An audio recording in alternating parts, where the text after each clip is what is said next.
Hello, hello! We have arrived at our second stop on this little Switch 1 free upgrade tour, and I tell you, Nintendo really did zero in on like just the right games. You know, the games that have these free updates. I'm sure we're gonna get more in the future, but the ones that they started with, they really did focus on games that needed the help and also games that I just personally really wanted to see running better. And Link's Awakening fits into both categories. It is both a game that just looks good, and I was really excited to see how it looked at a higher resolution, and also a game with problems, you know, not just a game that, oh, it has a little bit of a hard time, you know, high enough resolution or frame rate, or no, but like a problem, like an actual, like, oh, what is this kind of problem that Nintendo never did fix, which was slightly surprising, but whatever.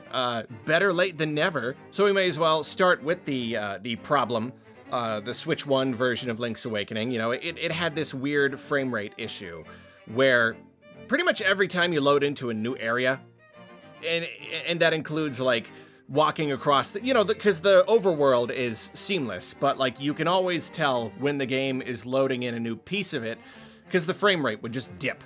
You would just get this weird, choppy, temporary dip in the frame rate. And it's like, it wasn't a big problem. It certainly was no Echoes of Wisdom, which we'll talk about in a bit. I have not yet played that one, so I don't know how it did. But here, like, yeah, it wasn't a massive problem, but it was disappointing. It did kind of get in the way because it's like, it wasn't constant, but it was regular. You know, it's not something that kind of plagued every moment of the gameplay. But it did happen quite a lot, and the game looked really good in its own way. But the problem is when you have a game that looks really good, but has like frame rate issues, it's a little harder to enjoy the nice visuals, because it's like, okay, well, like, is this the cost then? Like, this is the cost of these nice visuals with all these shiny effects, is we gotta have the frame rate tank every once in a while. So yeah, it was a bit of an issue, and now it has simply been fixed. It has, yeah. I really wish Nintendo could have figured it out back around when the game released. It's a shame it's been in this state for so long, but at the very least now, you play the game on your Switch 2, and that frame rate is, as far as I've seen, completely consistent. Buttery smooth, you could even call it. Doesn't matter how many times you load in or out of areas, you know, go in or out of buildings and caves. Doesn't really matter. It just runs well. So that's nice. That is certainly a relief. I mean, you know, if there was a big problem with the game, that was it. And now it's just not a problem anymore. So the game now gets to be the game that it always had the potential to be, you know, and that's what's so nice about all these Switch 2 updates. It's just like, we were always aware of the relatively weak hardware power of the original Switch. We always were, and we could always just like, we could see the artistic vision behind these games, but they were always just held back a bit, and it was frustrating. Obviously, for what it was, the Switch did put out some really amazing visuals, but there were always compromises. I mean, I guess in this case, the weird frame rate thing, I don't even know if you could call it a compromise. It seemed just more like a nobody knows what's wrong kind of problem. You know, it just seemed like the kind of thing Nintendo just didn't know how to solve.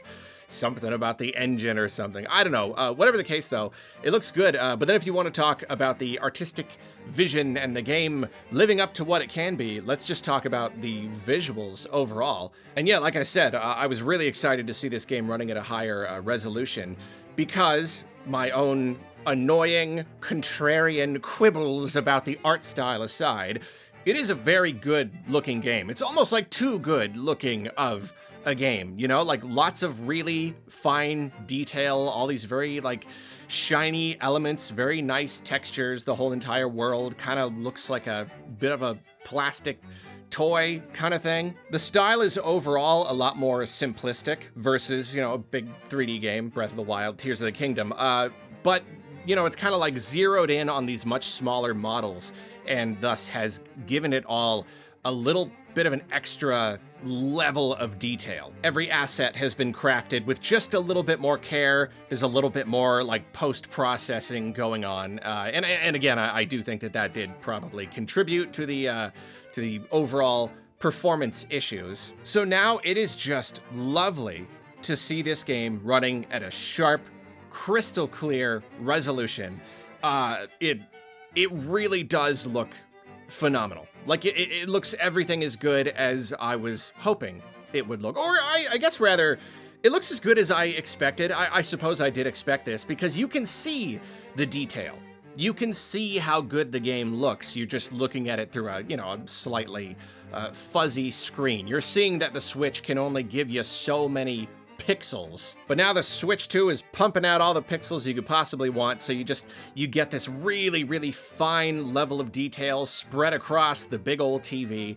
And it really just looks fantastic. During my time with the game, I would say there are maybe 1 or 2 textures where it's like, okay, yeah, it's a little bit low res. You know, you can tell like that one from the beginning wasn't displaying like at a super high resolution or whatever. But for the most part, all the other textures, they look really, really good. I don't know if they necessarily up-resed any of these textures. I imagine that with any of these free upgrades, probably not. They really are probably just using the textures as they were programmed into the game.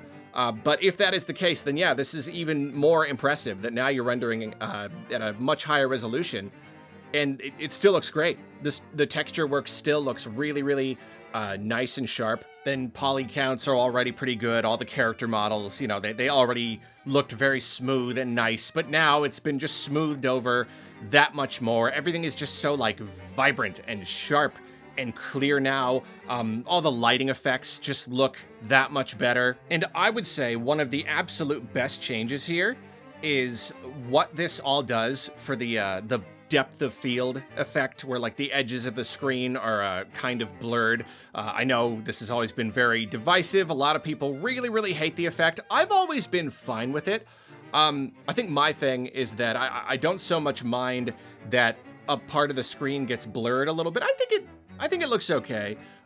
Mostly the problem is a technical one. It was obvious that in the original, I wouldn't be surprised if they did the depth of field effect not so much just as an artistic choice, but as a way to kind of ease the strain on the system a little bit. I mean, I guess the whole thing is going for like a small diorama toy kind of style. So it does make sense if they did it kind of for that reason as well. But I think it had the added benefit of, well, you know, if you take a chunk of the screen, like if at any given time, a chunk of the screen can be blurred out, that means that they can render that chunk at a lower resolution, thus, you know, saving some of that juice for the rest of the image.